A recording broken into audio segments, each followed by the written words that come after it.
আসসালামু আলাইকুম। প্রিয় দর্শক, অন্য মঞ্চের আলাপ চাইতায় আপনাদের সকলকে আমন্ত্রণ জানাচ্ছি। প্রিয় বন্ধুরা, প্রীতি, সালাম এবং শুভেচ্ছা নেবেন। আমি অনেক আগে একবার বলেছিলাম যে ডক্টর ইউনূসের পতন নিশ্চিত, কিন্তু ডক্টর ইউনূস এখনো ক্ষমতায় আছেন, তিনি চলে যান।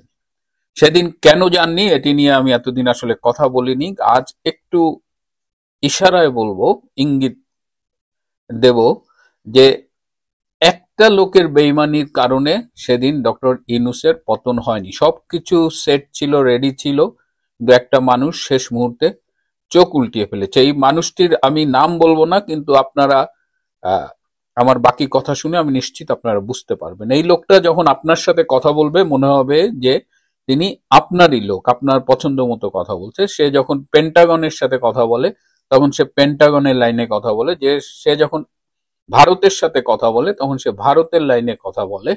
সে যদি আপনার বন্ধু হয়, আপনার সাথে যখন কথা বলবে মনে হবে যে আপনার লাইনে কথা বলছে, কিন্তু সে সবার লাইনে কথা বললেও সে যখন ডক্টর ইউনূসের সাথে কথা বলে তখন সবাই ভাববে যে সে ইউনূসের লোক। কিন্তু সবার মন জুগিয়ে চললেও সে ভেতরে ভেতরে ছিল জামাতের একজন খাঁটি এজেন্ট, জামাতের লোক। কিন্তু তার এই মুখোশ উন্মোচিত হয়ে গেছে। কিন্তু আজকে বাংলাদেশে আপনি যদি আকাশে, বাতাসে, দেওয়ালে কান পাতেন, আপনি শুনতে পারবেন যে ডাক্তার ইউনূস কি চলে যাচ্ছে, তার পতন কি আসন্ন কিনা। ইউটিউবে যারা কথা বলেন, যারা রাজনৈতিক বিশ্লেষক রয়েছেন, এবং তাদের অধিকাংশের ভাষ্য আপনি গত 2-3 দিন ধরে শুনবেন যে তার পতন নিয়ে একটা আশঙ্কা বাংলাদেশে বিরাজ করছে। আর্মি যে একটা বিতর্কিত ভূমিকায় পড়লো, সেইখানে আর্মিকে হিরো বানানোর যে একটা প্রজেক্ট নেওয়া ছিল সেই প্রজেক্টটা ফেল করেছে, এবং ফেল করেছে তো করেছে, এখন আর্মির গায়ে এমন কালিমা লেগেছে যে সেই কালিমা সহজে যাবে না। সো যেটা বলছিলাম যে ডক্টর ইউনূস এই যে নিজেও খুব আতঙ্কিত হয়ে গেছে, এবং এই আতঙ্কিত হওয়ার লক্ষণ হলো যে তিনি প্রথমে 4টি রাজনৈতিক দল ডেকেছিলেন, পরে আরো কয়েকটি রাজনৈতিক দল ডেকেছেন। সবার কাছে তিনি একটাই অ্যাপিল করেছেন যে এই পরিস্থিতিতে আমার যদি পতন হয় তাহলে আপনাদেরও রক্ষা থাকবে না, স্বৈরাচার ফিরে আসবে, হাসিনা ফিরে আসবে। সুতরাং আমাদের ঐক্যবদ্ধভাবে হাসিনা ফেরাটা ঠেকাতে হবে। মানে নিজেরা যে দোষ করছে, নিজেরা যে দেশের 12টা বাজাচ্ছে, সেটা নিয়ে তাদের কোনো টেনশন নাই, তার একটাই টেনশন। এবং দেখলাম যে এই বটিকা তিনি সবাইকে গেলাচ্ছেন, এবং সবাই তখন হ্যাঁ তাই তো, হাসিনা ঠেকাও, ফ্যাসিস্ট ঠেকাও। নিজেরা দেশটারে যে কোথায় নিয়ে যাচ্ছে, সাধারণ মানুষ যে কোথায় এই মুহূর্তে ইউনূস সরকার সম্পর্কে কি ধারণা রাখছে, কি ভাবছে, সেটা নিয়ে কিন্তু তাদের মাথা ব্যথা নেই। তাদের এখন একটা ভয় ঢুকে গেছে ভিতরে যে হাসিনা আসলে তাদের কি হবে। এবং এই যেসব দল ইউনূস ইউনূসের ডাকে সাড়া দিয়ে দেখা করেছে, তাদের অনেকে আবার বাইরে এসে বলেছে যে যখন আপনি বিপদে পড়েন তখন আমাদের ডাকেন, আমাদের কাছে উদ্ধার চান, কিন্তু আবার আপনি প্রোটেকশন দেওয়ার ব্যাপারে আপনি এনসিপি নামক একটা দলের প্রোটেকশন দিয়ে বেড়ান। সুতরাং দলগুলো যে খুব হ্যাপি তা না, কিন্তু এই জামাতে ইসলামী যারা কাঠি নাড়াচ্ছে পেছন থেকে, এনসিপি, এই দুইটা দল হলো ইউনূসের ডান হাত বাম হাত।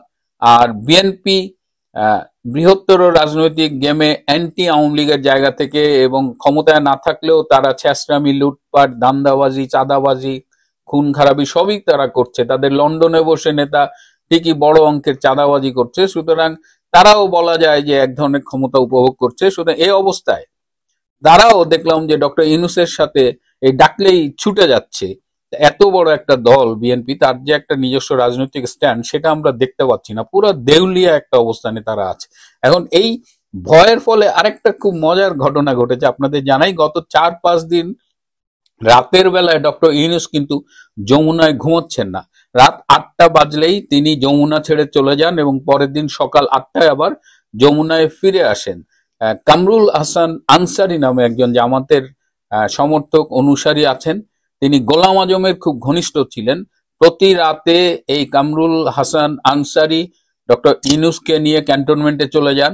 তিনি ক্যান্টনমেন্টে রাত্রি যাপন করেন, এবং এই আনসারী আবার সকালে ডক্টর ইউনূসকে ফিরিয়ে দিয়ে যায়। তিনি ভয়ে যমুনায় থাকেন না যে হয়তো রাতে কোনো কিছু একটা ঘটে যেতে পারে এবং তাকে ক্ষমতাচ্যুত করা হতে পারে। তিনি ক্যান্টনমেন্টে খুব উঁচু পর্যায়ের একজন সেনা অফিসারের বাসায় থাকেন, তো ডক্টর ইউনূস এত ভয় পাচ্ছেন কেন? এই যে সচিবালয়ের যে আন্দোলনটা হলো, এটাকে অত্যন্ত পরিকল্পিতভাবে তারা এটাকে ছাত্রলীগের আন্দোলন বলার চেষ্টা করছে, কিন্তু তারাও জানে, দেশবাসীও জানে, যারা আন্দোলনে অংশগ্রহণ করেছে সেই ছাত্রছাত্রীরাও জানে যে এটা সাধারণ ছাত্রছাত্রীদের একটা স্বতঃস্ফূর্ত ক্ষোভ, বিক্ষোভ, এবং সবাই ডক্টর ইউনূসকে মোটামুটি লাল কার্ড দেখিয়ে দিয়েছে। একদম জামাত বা এইসব রাজনৈতিক চামচা ছাড়া সাধারণ মানুষের পক্ষ থেকে ডক্টর ইউনূসকে অনেক আগেই হলুদ কার্ড দেখানো হচ্ছিল, কিন্তু তাকে লাল কার্ড দেখানো হয়ে গেছে। তো এই অবস্থায় ডক্টর ইউনূসের সম্ভাব্য তিনটা পরিণতি হতে পারে। একটা হলো যে তিনি ক্ষমতাচ্যুত হয়ে বন্দী হতে পারেন, দ্বিতীয় হলো তিনি হয়তো দেশ ত্যাগ করতে পারেন, দেশ ত্যাগ করে পালিয়ে যেতে পারেন, দ্বিতীয় কোনো দেশে, কয়েকটা দেশের নেগোসিয়েশন চলতেছে, তিনি পালিয়ে কোন দেশে যেতে পারেন। ফ্রান্স তার একটা পছন্দের দেশ যেখানে তিনি পালিয়ে যেতে চান। এছাড়া আমি অনেক আগে বলেছিলাম যে ইস্ট তিমুরের মতো কিছু দেশ আছে, যদি বড় দেশগুলো তাকে জায়গা না দেয় তাহলে হয়তো ইস্ট তিমুরের মতো দেশে তিনি পালিয়ে যাবেন। কিন্তু তার এই পালানোর দেশের মধ্যে আবার পাকিস্তান নেই, এটা আমাকে একটু অবাক করেছে। তৃতীয় আরেকটা পরিণতি হতে পারে, সেটা সম্ভাবনা খুব কম, কিন্তু রাজনীতিতে তো বলা যায় না, আমি সেই পরিণতির কথাটা এখানে উচ্চারণ করছি না। কিন্তু ডক্টর ইউনূস ভয়াবহ অবস্থার মধ্যে আছে এবং তার উপদেষ্টা পরিষদের মধ্যে এক ধরনের কাঁপুনি কাজ করছে। অফিস করে, কিন্তু আজকে কোনো উপদেষ্টাকে আহ, অফিস করতে দেখা যায়নি। এবং আজকে আমি যখন রেকর্ড করছি, দুপুর 3টার দিকে ঢাকায় একটা জরুরি উপদেষ্টাদের মিটিং হওয়ার কথা শুনেছি। তো এটি এখনো আমি নিশ্চিত না, একটা মিটিং হতে পারে। Something fishy is going on. এবং এইবার ডক্টর ইউনূসের হয়তো দিন শেষ হয়ে আসবে এবং এইবার জেনারেল ওয়াকার খান তাকে আর রক্ষা করতে পারবেন না, কারণ এইবারের পরিবর্তন, জনগণের স্বতঃস্ফূর্ত ক্ষোভ এবং জাতীয় এবং আন্তর্জাতিক যে বিষয়গুলো, যে প্রভাবকগুলো কাজ করছে, তার কোথাও জেনারেল ওয়াকার খানকে রাখা হয়নি। কারণ general Waker Khan is very dedicated and committed to Jamaat-e Islam and এই ইসলামিক ফোর্স, এই জঙ্গি গোষ্ঠীর প্রতি কমিটেড। সুতরাং এইবার যদি পরিবর্তন হয় সেটা জনগণের আকাঙ্ক্ষার আহ, পরিণতিতেই এই পরিবর্তন হবে এবং এর সাথে আন্তর্জাতিক কিছু প্রভাবক কাজ করবে। এই আন্তর্জাতিক প্রভাবকদের বিষয় নিয়ে আমি এই মুহূর্তে কিছু বলছি না, কিন্তু যে কোনো একটা পরিবর্তনের জন্য অপেক্ষায় থাকুন। বাংলাদেশে নতুন দিন, নতুন সূর্য উদয়ের ব্যাপারটা যা সময়ের ব্যাপার। Please wait and have patience. আজ যে লস্করি তৈয়বার নেতা হঠাৎ করে কেন বাংলাদেশে, এই বিষয়টা, এটা অনেকে হয়তো জানেন, অনেকে জানেন না। তবে বাংলাদেশের পত্র পত্রিকা বা মিডিয়াগুলো এটাকে অনেকটা গোপনীয়তার সাথে চালাচ্ছে, যাতে এটা সকলের সামনে না আসে। এটা কিন্তু এই যে আজকে লস্কর তৈয়বার যে নেতা, সেকেন্ড ইন কমান্ড আমাদের এখানে আছে, সে কিন্তু নিষিদ্ধ সংগঠনের একজন নেতা, এবং যেটা আমাদের জাতীয় নিরাপত্তা, সার্বভৌমত্ব এবং আমাদের ভবিষ্যৎ প্রজন্মের অস্তিত্বের সঙ্গে জড়িত। আপনারা জানেন, সম্প্রতি বাংলাদেশে প্রবেশ করেছেন যে ব্যক্তি, যার নাম শুনলে গোটা দক্ষিণ এশিয়ার নিরাপত্তা বিশেষজ্ঞরা উদ্বিগ্ন হয়ে পড়েন, যার নাম শুনলে ইউরোপ আমেরিকার গোয়েন্দা সংস্থারাও নজর দেন। তার নাম ইফতিয়াস ইলাহি জাহির। তিনি পাকিস্তানের নাগরিক এবং তিনি নিষিদ্ধ সন্ত্রাসী সংগঠন লস্করি তৈয়বা প্রতিষ্ঠাতা হাফিজ সাইদের ঘনিষ্ঠ সহযোগী। আপনারা জানেন যে লস্কর তৈয়বা একটি জাতিসংঘ, যুক্তরাষ্ট্র, ভারত, ইউরোপীয় ইউনিয়ন, রাশিয়া সবার দ্বারা নিষিদ্ধ ঘোষিত সন্ত্রাসী সংগঠন। এর প্রতিষ্ঠাতা হাফিজ সাইদ ছিল 2008 সালে যে মুম্বাইয়ের হামলার যে ঘটনা ঘটেছিল সেটার মূল পরিকল্পনাকারী। সে হামলায় 150 জন নিরীহ মানুষ প্রাণ হারিয়েছে। আপনি হয়তো বলতে পারেন, যার এটা ইন্ডিয়াতে হয়েছে, সেইখানে মুম্বাই হামলা হয়েছে, 160 জন মারা গিয়েছে, আমাদের তাতে কি যায় আসে? সেই চিন্তা যদি করেন তাহলে এখন সে যে আবার এখানে, এইটা আমাদের অনেক কিছুই যায় আসে। সেটাতে এখন যারা বুঝতে পারছেন না, তারা হয়তো 2 দিন পরে, 2 মাস পরে বা 6 মাস পরেও বুঝতে পারবে। এখন সেই হাফিজ সাইদের ঘনিষ্ঠ সহযোগী ইফতিসাম ইলাহি জাহির বাংলাদেশের সীমান্তবর্তী এলাকায় ঘুরে বেড়াচ্ছেন। বুঝতে পারছেন? তিনি এসেছেন এবং বাংলাদেশের সীমান্তবর্তী এলাকায় ঘুরে বেড়াচ্ছেন। তিনি 25শে অক্টোবর ঢাকায় অবতরণ করেন, তারপরে যান রাজশাহীর চাঁপাইনবাবগঞ্জ, নওগাঁ, রংপুর সহ সব জায়গায় ভারত ঘেঁষা সীমান্ত এলাকায়। তিনি সেখানে বেশ কিছু ধর্মীয় অনুষ্ঠানে, স্থানীয় ধর্মীয় অনুষ্ঠানে বক্তৃতা দিয়েছেন এবং ধর্মীয় বিভিন্ন সংগঠনগুলোর সাথে যোগাযোগ করছেন এবং এমন সব কথা বলছেন যা সরাসরি উস্কানিমূলক, বিপজ্জনক এবং বাংলাদেশের সংবিধান এবং মুক্তিযুদ্ধের চেতনা বিরোধী। তিনি চাঁপাইনবাবগঞ্জের একটা অনুষ্ঠানে বলেছেন যে ইসলামের জন্য আত্মত্যাগে প্রস্তুত থাকতে হবে, ইসলামের জন্য আত্মত্যাগে প্রস্তুত থাকতে হবে। ওকে, আমরা এই ব্যাপারে কোনো ভেজালে যাচ্ছি না, ইসলামের জন্য আত্মত্যাগে প্রস্তুত থাকতে হবে, এটা সবাই বলতে পারে। সন্তানদের প্রস্তুত রাখতে হবে। পাকিস্তান থেকে বাংলাদেশ পর্যন্ত সব মুসলমানরা এক হয়ে ধর্মনিরপেক্ষ শান্তির বিরুদ্ধে একদিন কাশ্মীর পাকিস্তানের অংশ হবে। সেটা কি? পাকিস্তান থেকে বাংলাদেশ পর্যন্ত সব মুসলমান এক হবে ধর্ম নিরপেক্ষ শক্তির বিরুদ্ধে, ধর্মনিরপেক্ষ শক্তির বিরুদ্ধে একদিন কাশ্মীর পাকিস্তানের অংশ হবে। আপনি কাশ্মীর পাকিস্তানের অংশ করবেন কি করবেন না, আপনি কি করবেন না করবেন সেটা আপনার ব্যাপার, আর যাদের সাথে আপনার লেগেছে তাদের ব্যাপার। আমার দেশে এসে এগুলো বলার কারণটা কি? আমার দেশ তো কাশ্মীরের সাথে যাবেন, আমার দেশ তো আপনার সাথেও যাবেন, তাহলে আমার এখানে এগুলো বলার কারণ কি? এটা কিন্তু উস্কানিমূলক কথা। তার মানে এখান থেকে উস্কাচ্ছে ইন্ডিয়াকে, আবার আমাদেরকেও সাথে জড়াইয়া নিচ্ছে। এগুলো কিন্তু একটু মাইন্ডে রাখেন। দেখেন যে কি ধরনের এই উগ্রগামী প্রপাগান্ডা, যার উদ্দেশ্য কিন্তু সমাজের, টোটাল সমাজের ভিতরে ঘৃণা, ধর্মের নামে বিভাজন তৈরি করা, ভারতের উত্তর পূর্বাঞ্চলকে অস্থিতিশীল করা। এই যদি ভারতের উত্তর পূর্বাঞ্চল মানে আমাদের সীমান্তবর্তী এলাকাগুলোকে যখন আপনার অস্থিতিশীল পরিস্থিতি সৃষ্টি করবে, এ লস্করে তৈয়বার লোকজন, ভারত কি বসে বসে দেখবে? বা সেইটার ক্ষয়ক্ষতি আমাদের উপরে কি হবে না? কারণ আমাদের এখান থেকে তো সেই উস্কানি দেওয়া হচ্ছে পাকিস্তানের বিভিন্ন ধর্মীয় নেতাদেরকে। আপনাদের কি মনে হয়? এই ঘটনাটা ঘটছে এমন এক সময়ে যখন একটা অন্তর্বর্তীকালীন মানে আমাদের জঙ্গি সরকার এই দেশে বসে আছে। এই দেশে এই মুহূর্তে আওয়ামী লীগকে তো আপনার তাড়িয়েই দিয়েছেন। রাজনৈতিক যে শূন্যতা, সেই জায়গায় এই উগ্রবাদী গোষ্ঠীকে আইনা সেই শূন্যতা পূরণ করানোর চেষ্টা করছেন। ইবলিস ইলাহি জাহিরের সফর এই ঘটনারই একটা প্রতীক বলতে পারেন। এটা আমাদের জন্য একটা রেড অ্যালার্ট, বাংলাদেশের জন্য, মানে বাংলাদেশের জন্য একটা রেড অ্যালার্ট এই ঘটনাটা। এই ইবলিস ইবতিসাম ইলাহি জাহির শুধু হাফিজ সাইদের সহযোগী তা কিন্তু না। এই লোক পাকিস্তানের সন্ত্রাসী আব্দুর রহমান মাকি, লস্করি তৈয়বা সহ প্রতিষ্ঠিত আমির হামজা, এমনকি ভারত থেকে পালায় গেছে যে জাকির নায়েক আছে না, তার সঙ্গে তার সম্পর্ক আছে। এবং এই সংগঠনটার বিশাল নেটওয়ার্ক কিন্তু টোটাল দক্ষিণ এশিয়াতে জঙ্গি নেটওয়ার্ক হিসেবে পরিচিত। এটার পুরো ঘাঁটি, মেইন ঘাঁটি হচ্ছে যেখানে পাকিস্তান।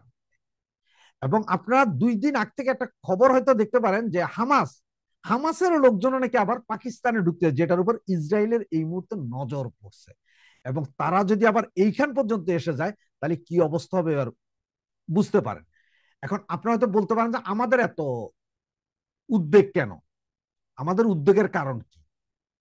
ভাই, এই মানুষটা আমাদের মাটিতে অবাধে ঘোরাফেরা করতেছে, সভা সমাবেশ করতেছে, বক্তৃতা দিচ্ছে। আমাদের সীমান্ত এই মুহূর্তে নিরাপদ না। এখন আমাদের এই সীমান্ত, আমাদের কোমলমতি ভাই বোন যারা মাদ্রাসাতে পড়ে, তাদেরকে এই সব যুব সমাজকে তারা একটা আইডিওলজির ভিতরে নিয়ে যায়, যেটা পাকিস্তান করে, জঙ্গি আক্রমণ বিভিন্ন জায়গায়, সুইসাইড স্কোয়াড করে, সেই ধরনেরই কাজ করবে, যেটা আমার মনে হয়। এবং আমার মনে হয় এটা আমাদের জাতীয় নিরাপত্তার জন্য একটা রেড অ্যালার্ট। এই মুহূর্তে আসলে আমাদের কি অবস্থা? দেখেন, বাংলাদেশ মুক্তিযুদ্ধের চেতনার একটা দেশ, ধর্মনিরপেক্ষতা আমাদের মূল্যবোধ। সুতরাং এই ইসলাম মানে শান্তির ধর্ম, সংবেদনশীলতার, সহনশীলতার ধর্ম।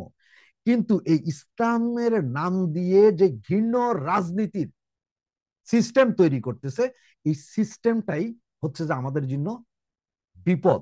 এবং এই লস্করি তৈয়বা যখন ঢুকা শুরু করেছে, সুতরাং আমরা এই বিপদ থেকে আসলে উদ্ধার পাওয়া এখন খুবই দ্রুত করা উচিত। না হলে বাংলাদেশ জঙ্গিবাদীর আস্তানায় পরিণত হবে। এখনই জঙ্গিবাদীর আস্তানায়, যেটা আরো বেশি আস্তানায় পরিণত হবে। সুতরাং আমরা এখন কি করতে পারি? আসলে আমাদের করার আছে কিছু। আমরা সচেতন থাকতে পারি। মিডিয়া যদি পারে, মিডিয়া যদি সাহস করে এই সন্ত্রাসী এদের মুখোশ যদি উন্মোচন করে দেয়, এটা হয়তো আমাদের জন্য ভালো হবে। মিডিয়া রিপোর্ট করতে পারে, সন্দেহজনক কার্যকলাপ দেখলে আইন শৃঙ্খলা বাহিনীকে আমরা জানাইতে পারি, তরুণদেরকে বুঝাইতে পারি ধর্মের প্রকৃত অর্থ শান্তি, ঘৃণা, এটা আমাদের বিভিন্ন হুজুর ইমাম যারা আছেন তারা বুঝাইতে পারে। সুতরাং আমাদেরকে এখন ঐক্যবদ্ধ থেকে এই দেশটাকে জঙ্গিবাদীর হাত থেকে রক্ষা করতে হবে। যদি আমরা এই জঙ্গিবাদীর হাত থেকে এই দেশ রক্ষা করতে না পারি, তাহলে আসলে যে কি হবে সেটা হয়তো আপনারা কল্পনারই বাহির। এখন এই অবস্থায় আমরা, আপনার কিছু ভিডিও ফুটেজ দেখছেন, আমরা আরো কিছু ভিডিও ফুটেজ মাঝে মাঝে আপনাদেরকে দেখিয়ে গিয়েছি, যেগুলো আপনারা দেখেছেন। এবং লস্করি তৈয়বার ব্যাপারে আপনারা যদি জাস্ট একটু গুগল সার্চ করেন, তাতেই পেয়ে যাবেন যে অরিজিনাল লস্করি তৈয়বাটা কি জিনিস এবং এই লোক কি জিনিস, এরা কেন বাংলাদেশে, এবং এদের বাংলাদেশে আসার পেছনে কার কার হাত আছে, সেইটা এখন আপনাদের বের করতে হবে। ভারতে নির্বাসিত বাংলাদেশের প্রধানমন্ত্রী শেখ হাসিনা তার নীরবতা ভেঙেছেন বেশ কিছুদিন আগে। বিভিন্ন অডিও ভিডিও ভাষণ দিয়েছেন তার কর্মী সমর্থকদের উদ্দেশ্যে, কিন্তু এই প্রথম তিনি কোনো সংবাদ মাধ্যমে ইন্টারভিউ দিলেন, তাও একটি নয়, তিনটি গণমাধ্যমকে একই দিনে আলাদা আলাদাভাবে। ব্রিটেনের ইন্ডিপেন্ডেন্ট, রয়টার্স ও এএফপি, এই তিনটি গণমাধ্যমে দেয়া সাক্ষাৎকারগুলি 29শে অক্টোবর মানে গতকাল সেটা প্রকাশিত হয়েছে, যা 2024 সালের 5 আগস্ট ক্ষমতাচ্যুত হওয়ার পর শেখ হাসিনার প্রথম আন্তর্জাতিক সংবাদ মাধ্যমের সাথে সাক্ষাৎকার। তিনটি সংবাদ মাধ্যমই দাবি করেছে যে তাদের সাক্ষাৎকারটি এক্সক্লুসিভ, মানে শুধু তাদেরই দেয়া, এবং সেটা হচ্ছে প্রথম। যেহেতু একই দিনে, সাক্ষাৎকারের পদ্ধতি কীরকম ছিল? রয়টার্সের পক্ষে নয়াদিল্লি থেকে ইমেলের মাধ্যমে সাক্ষাৎকার নেন কৃষ্ণা এন দাস, সরিতা চাগান্তি সিং এবং ঢাকার রুমা পল। এএফপির সাক্ষাৎকারটি লিখিত নেন নয়াদিল্লি থেকে এই নেওয়া হয় এই লিখিত সাক্ষাৎকারটি। তবে সাক্ষাৎকার কে গ্রহণ করেছেন তার নামটি প্রকাশ করা হয়নি। আর দি ইন্ডিপেন্ডেন্ট পত্রিকা লন্ডনের হয়ে মারুসা মুজাফফর সাক্ষাৎকারটি প্রকাশ করেন, কিন্তু কিভাবে যোগাযোগ করেছিলেন তিনি সেটা স্পষ্ট নয়। সেটা আমাদের দেখারও দরকার নেই, কারণ এই তিনটিই হচ্ছে খুব নামকরা সংবাদ মাধ্যম। তিনটি সাক্ষাৎকারের মূল বিষয়গুলি নিয়ে আলোচনায় যাব, তবে তার আগে সাধারণভাবে যে কথাটি বলার তা হলো, দেশের মানুষকে বর্তমান ভয়াবহ সংকট থেকে বাঁচাবার জন্য শেখ হাসিনা যে এবার জেগে উঠেছেন সেটা স্পষ্ট হয়েছে তার এই সাক্ষাৎকারগুলিতে। যেভাবে বাঘিনী মা তার সন্তানদের বাঁচাতে শত্রুর ওপর ঝাঁপিয়ে পড়ে, সেভাবেই তিনি তার দেশকে ও দেশের মানুষকে রক্ষার কাজে ঝাঁপিয়ে পড়বেন আগামী দিনে। সেগুলো এই সাক্ষাৎকারগুলো দেখলেই শুনলেই বোঝা যায়। আর এই চলার জন্য তিনি যে ইতিমধ্যেই কূটনৈতিক বিচারে অনেকখানি এগিয়ে গিয়েছেন, কাজ শুরু করে দিয়েছেন, সেটা এই সাক্ষাৎকারগুলোকে ভালোভাবে বিশ্লেষণ করলে পরিষ্কার বোঝা যাবে। প্রথমে একটু আলাদা আলাদা করে কি বলা হয়েছে সাক্ষাৎকারগুলোতে একটু সেই ধারণা দিই। দ্য ইন্ডিপেন্ডেন্টকে দেওয়া সাক্ষাৎকারে বাংলাদেশের সাবেক প্রধানমন্ত্রী শেখ হাসিনা তার বিরুদ্ধে তোলা অভিযোগগুলো নস্যাৎ করে দিয়েছেন। আন্দোলনকারীদের ওপর হওয়া দমন পীড়নের নির্দেশ দেওয়ার অভিযোগ যেটা এসেছে তার উপর তিনি অস্বীকার করেছেন। হত্যাকাণ্ডের জন্য ব্যক্তিগত দায় তার নেই একথা বলেছেন। তিনি বলেছেন, একজন নেতা হিসেবে আমি চূড়ান্তভাবে নেতৃত্বের দায়িত্ব নিই, কিন্তু এই যে দাবি করা হচ্ছে যে আমি আদেশ দিয়েছিলাম জনতার উপর গুলি চালাতে, এটা সম্পূর্ণ ভুল। হাসিনা আরও দাবি করেন যে তার সরকার প্রথম হত্যাকাণ্ডের একটি স্বতন্ত্র তদন্ত শুরু করেছিল, যা পরবর্তীতে অন্তর্বর্তী সরকার বন্ধ করে দেয়। ডাল মে কুছ কালা হ্যায়। মৃতদের জন্য তা সে আন্দোলনকারী বা নিরাপত্তা বাহিনীর সদস্য যেই হন না কেন, তাদের মৃত্যুতে, সবার মৃত্যুতে তিনি গভীর শোক প্রকাশ করেছেন, কিন্তু সেই মৃত্যুর জন্য নিজের দায় স্বীকার করে ক্ষমা তিনি চাননি। কারণ তিনি বলেছেন ক্ষমা চাওয়ার মতো কোনো ব্যক্তিগত অপরাধ তিনি করেননি। যদিও এই মিথ্যে অভিযোগের ভিত্তিতে তার বিচারের ব্যবস্থা করেছে বাংলাদেশের বর্তমান অবৈধ ইউনূস সরকার, এবং প্রহসনমূলক সেই বিচারে বাংলাদেশের প্রসিকিউটররা তার জন্য মৃত্যুদণ্ড দাবি করছেন, এবং বিচার পর্ব শেষ হওয়ার আগে মৃত্যুদণ্ডের রায় পর্যন্ত লেখা হয়ে গেছে বলে তিনি স্পষ্ট জানিয়েছেন। এই বিচারকে রাজনৈতিক প্রতিহিংসা দ্বারা চালিত একটি প্রহসনের বিচার বলে অভিহিত করে তিনি বলেন, আইসিটি হলো একটি প্রহসনের আদালত, যার সভাপতিত্ব করছে একটি অনির্বাচিত সরকার, যা আমার রাজনৈতিক প্রতিপক্ষদের নিয়ে গঠিত। এই বিরোধীদের অনেকেই আমাকে সরিয়ে দিতে যা কিছু করা দরকার তা করবে। আমার পরিবারের ইতিহাসের কারণে আমি আমাদের দেশে রাজনৈতিক হত্যার ইতিহাস সম্পর্কে জানি। আমার চেয়ে বেশি জানে, বেশি সচেতন আর কেউ হতে পারে না, এবং আইসিটি দ্বারা এই পদক্ষেপটি সেই কুৎসিত ঐতিহ্যের অংশ। হাসিনা গত বছরের প্রতিবাদের সময় তার গৃহীত ব্যবস্থাকে সমর্থন করেন এবং বলেন, সহিংস বিদ্রোহে মৃত্যুর সংখ্যা নিয়ে প্রশ্ন আছে। 1400 পরিসংখ্যানটি স্রেফ প্রচারের উদ্দেশ্যে আইসিটির জন্য উপকারী, কিন্তু সংখ্যাটি ঠিক নয়। কারণ জাতিসংঘ তার মানবাধিকার কমিশন যে রিপোর্ট করেছে, সেই রিপোর্ট লিখেছে জামাতের ছাত্র শিবিরের এক কর্মী, এক নেতা। তিনি বলেন যে সরকারের প্রতিক্রিয়া সেই সময় সদিচ্ছায় জীবনের ক্ষয় কমাতে পরিচালিত হয়েছিল, যখন প্রতিবাদ ভয়ঙ্কর রূপ নিচ্ছিল।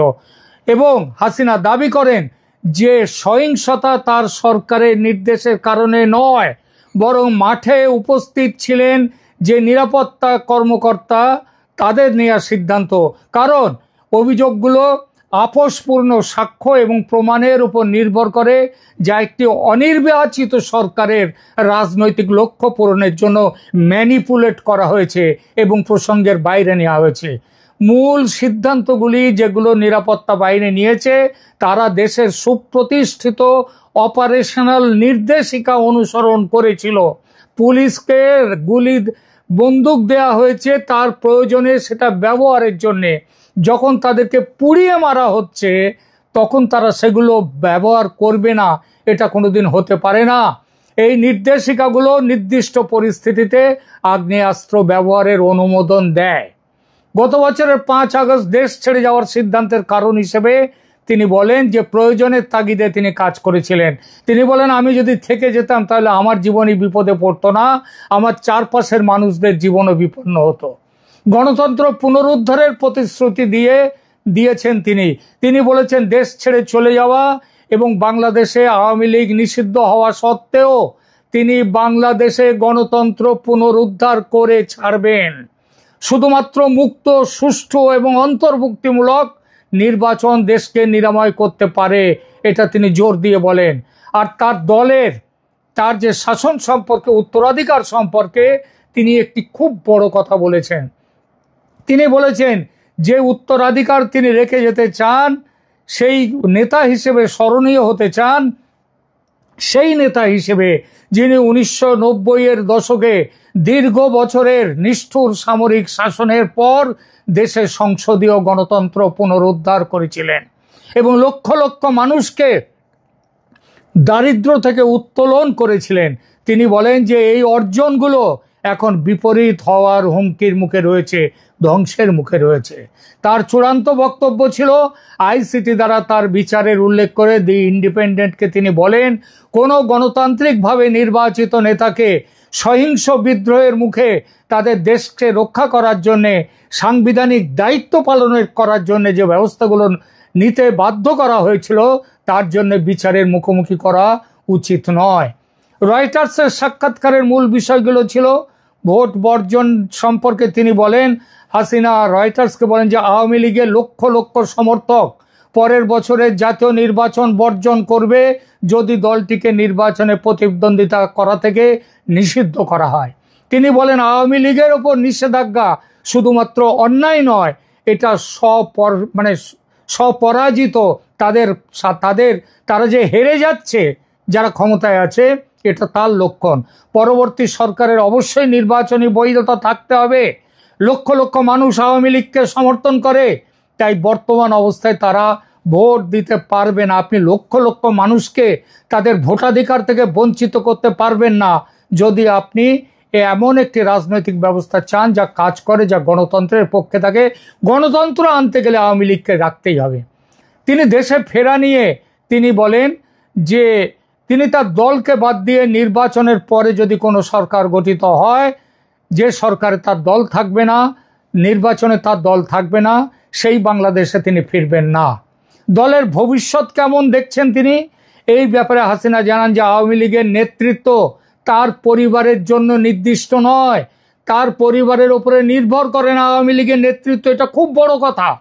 তিনি বলেন এটি আমার বা আমার পরিবারের নিজস্ব ব্যাপার নয়। বাংলাদেশের জন্য আমরা যে ভবিষ্যৎ চাই তার জন্য সাংবিধানিক শাসন এবং রাজনৈতিক স্থিতিশীলতা ফিরে আসতে হবে। কোনো একক ব্যক্তি বা পরিবার, সে আমার পরিবারেরই হোক না কেন, তার উপর দেশের ভবিষ্যৎ নির্ধারণ করে না। এএফপির সঙ্গে সাক্ষাৎকারে তিনি মূলত বলেন যে হাসিনা সতর্ক করে দেন যে তার দল ছাড়া নির্বাচন করা ভবিষ্যৎ বিভাজনের বীজ বপন করছে। তিনি বলেন আওয়ামী লীগ সমেত সকল প্রধান দলের সরাসরি অংশগ্রহণ ছাড়া নির্বাচন বিশ্বাসযোগ্য হতে পারে না, হবে না। আওয়ামী লীগের অংশগ্রহণ ছাড়া দেশে ভবিষ্যতের বীজ বপন করছেন মোহাম্মদ ইউনূসকে অবশ্যই আওয়ামী লীগকে পুনর্বহাল করতে হবে যাতে বাংলাদেশিরা তাদের প্রাপ্য পছন্দ, তাদের পছন্দের দলকে ভোট দিতে পারে। আইসিটি বিচার সম্পর্কে তিনি বলেছেন এএফপিকে দেয়া সাক্ষাৎকারে যে এটা আইনগত রসিকতা এই বিচার, এবং যোগ করেন যে তিনি বিশ্বাস করেন যে এই বিচারের রায় আগে থেকেই ঠিক করা আছে। তাহলে তিনটি সাক্ষাৎকারে সাধারণ প্রসঙ্গগুলো কীরকম ছিল?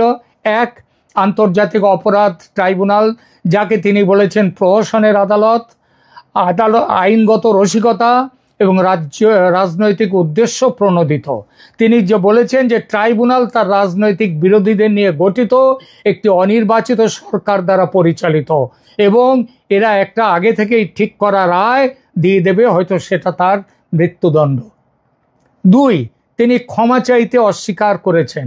জুলাই আগস্টের যে বিক্ষোভে নিহতদের জন্য ক্ষমা চাইতে অস্বীকার করেছেন। তিনি অবশ্যই বলেন যে তিনি অবশ্যই শোকার্ত, তিনি শোক জ্ঞাপন করছেন, সমবেদনা জ্ঞাপন করছেন, কিন্তু ব্যক্তিগত দায় তার আছে তা নয়, সুতরাং তিনি ক্ষমা চাইবেন না। আওয়ামী লীগ পুরো ব্যাপারটাকে তিনি বলেছেন যে ভবিষ্যতে সময় এলে তিনি পুরো ব্যাপারটাকে ভালোভাবে বিচার করবেন। তিন, আওয়ামী লীগ নিষিদ্ধকরণের সমালোচনা তিনি করেছেন। এটাকে তিনি বলেছেন যে যারা ক্ষমতায় আছে এটা তাদের অন্যায় এবং তাদের পরাজিত মনোভাবের প্রকাশ। 4 নম্বর, তিনি বলেছেন আওয়ামী লীগ নিষিদ্ধ হলে দলের লক্ষ লক্ষ সমর্থক ফেব্রুয়ারি 2026-এর নির্বাচন বর্জন করবে এবং এই বর্জন করার মাধ্যমে নির্বাচনের বৈধতা নিয়ে প্রশ্ন উঠে যাবে। 5 নম্বর, দেশে ফেরার বিষয়ে তার সিদ্ধান্ত। তিনি স্পষ্ট বলেছেন যে আওয়ামী লীগকে বাদ দিয়ে নির্বাচন হলে সেই নির্বাচনের পর গঠিত কোনো সরকারের অধীনে তিনি বাংলাদেশে ফিরবেন না। 6 নম্বর, মৃত্যুর সংখ্যা নিয়ে বিতর্কে তিনি বলেছেন এগুলো বাড়িয়ে বলা হচ্ছে, প্রচারের উদ্দেশ্যে বলা হচ্ছে, এবং যত মৃত্যু হয়েছে তিনি ক্ষমতা এলে তার তদন্ত করবেন, বিচার করবেন। 7 নম্বর তিনি বলছেন নিরাপত্তা বাহিনীর উপর দায় চাপানো নিয়ে তিনি বলেন তারা কোনো অন্যায় কাজ করেনি, তারা দেশের প্রতিষ্ঠিত আইন মোতাবেক কাজ করেছে। তার নির্দেশ থেকে তিনি নির্দেশ দিয়েছেন বলে করেনি, দেশের আইন অনুযায়ী তারা কাজ করেছেন। তিনি বড় কথা বলেছেন তার পারিবারিক উত্তরাধিকার নিয়ে। তিনি বলেছেন, ইঙ্গিত দিয়েছেন হাসিনা আওয়ামী লীগের ভবিষ্যৎ নেতৃত্ব তার পরিবারের উপর নির্ভর করবে না। তিনি বলেন এটা আমার বা আমার পরিবারের ব্যাপার নয়। এটা একটা খুব বড় কথা, যে বিশ্ব জনমতের প্রশংসা ইতিমধ্যেই পেয়ে গেছে। 9 নম্বর সাংবিধানিক দায়িত্ব পালনের যুক্তি তিনি দিয়েছেন। তিনি বলেছেন সহিংস বিদ্রোহের মুখে দেশকে রক্ষা করার জন্যে এর চেয়ে অন্য কিছু করা তার সামনে ছিল না, এবং এই কারণের জন্য গণতান্ত্রিকভাবে নির্বাচিত তার নেতৃত্বকে বিচারের মুখোমুখি করা যায় না। শেষ 10 নম্বর গণতন্ত্র পুনরুদ্ধারের প্রতিশ্রুতি শুধু নয়, তার জন্য কাজ করার কথা জোর দিয়ে বলেছেন। তিনি বলেছেন গণতন্ত্র পুনরুদ্ধারের জন্য আমি প্রতিশ্রুতিবদ্ধ, এবং শুধুমাত্র মুক্ত, সুষ্ঠু এবং অন্তর্ভুক্তিমূলক নির্বাচন দেশকে নিরাময় করতে পারে, আর এজন্যে যা যা করা দরকার তা তিনি করবেন। বাংলাদেশ সরকার তার এইগুলো দেখেছে। প্রধান উপদেষ্টার প্রেস সচিব শফিকুল আলম বলেছেন যে অন্তর্বর্তী সরকার প্রথমে হাসিনার সাক্ষাৎকার ভালোভাবে পড়বে, তারপর মন্তব্য করবে। কিন্তু এই সাক্ষাৎকারগুলোর একটা ঐতিহাসিক তাৎপর্য এজন্যেই যে ক্ষমতাচ্যুত হওয়ার পর 14 মাসেরও বেশি সময় পরে 15 মাসের মাথায় এসে হাসিনা প্রথম আনুষ্ঠানিক সাক্ষাৎকার দিলেন কোনো গণমাধ্যমে। এগুলো বাংলাদেশের রাজনৈতিক সংকট, আওয়ামী লীগের ভবিষ্যৎ এবং আসন্ন ফেব্রুয়ারির নির্বাচনের বৈধতা সম্পর্কে তার অবস্থান স্পষ্ট করে।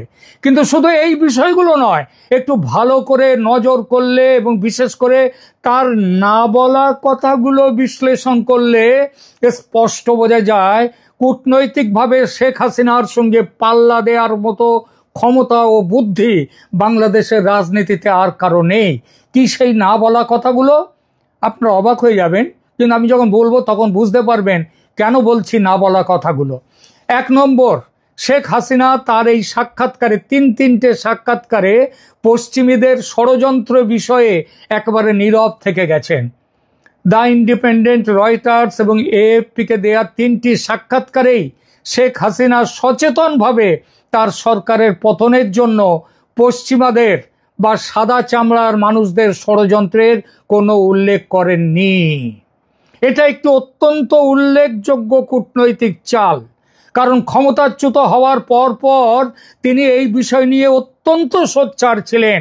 মে 2024-এ, আপনাদের হয়তো মনে আছে, মে 2024-এ হাসিনা প্রকাশ্যে দাবি করেছিলেন যে একজন সাদা মানুষ, হোয়াইট ম্যান, তার কাছে এসে প্রস্তাব দিয়েছিল যে যদি তিনি বাংলাদেশে একটি বিদেশি বিমান ঘাঁটি নির্মাণের অনুমতি দেন তাহলে তার পুনর্নির্বাচন নিয়ে প্রশ্ন উঠবে না।